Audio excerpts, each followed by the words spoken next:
स्टेशनपासून 10 ते 15 मिनिटं वॉकिंग डिस्टन्सला जर तुम्ही मोठ्या टाउनशिपमध्ये 1 BHK फ्लॅट खरेदी करायचा असेल, तर आज मी तुमच्यासाठी मास्टर बेडरूमवाला फ्लॅट एकदम बजेट फ्रेंडली प्राइसमध्ये तुमच्यासाठी घेऊन आलेलो आहे. नमस्कार मित्रांनो, माझं नाव आहे अक्षय आणि तुम्ही पाहताय MH05 अक्षय. आज आपण आलेलो आहोत बदलापूर वेस्टमधील शाश्वत पार्क या कॉम्प्लेक्समध्ये. या कॉम्प्लेक्समध्ये तुम्हाला टोटल 47 बिल्डिंग पाहायला मिळणार आहेत, ज्याच्यामध्ये सगळे बिल्डिंग आहेत त्या 7 माळ्याच्या आहेत. या 7 माळ्याच्या बिल्डिंगमध्ये तुमच्यासाठी हा जो फ्लॅट असणार आहे 5व्या माळ्यावरती असणार आहे.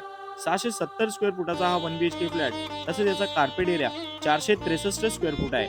या फ्लॅटला जर तुम्हाला खरेदी करायचा असेल तर 26 लाखाच्या ऑल इन्क्लुडिंग पॅकेजमध्ये तुम्ही या फ्लॅटला खरेदी करू शकता. तुमच्या आयुष्यामधलं हे जर पहिलेच घर असेल तर PM आवास योजनेअंतर्गत जे 1,80,000 रुपयाचा बेनिफिट मिळतोय तो सुद्धा तुम्हाला या फ्लॅट बरोबर मिळणार आहे. नक्कीच मित्रांनो, जर तुमच्याकडे 2 लाख रुपये डाऊन पेमेंटसाठी असतील तर या फ्लॅटला खरेदी करण्यासाठी येऊ शकता. स्क्रीनवर माझा कॉन्टॅक्ट नंबर येत आहे. अधिक माहितीसाठी कॉल करा. Thanks for watching.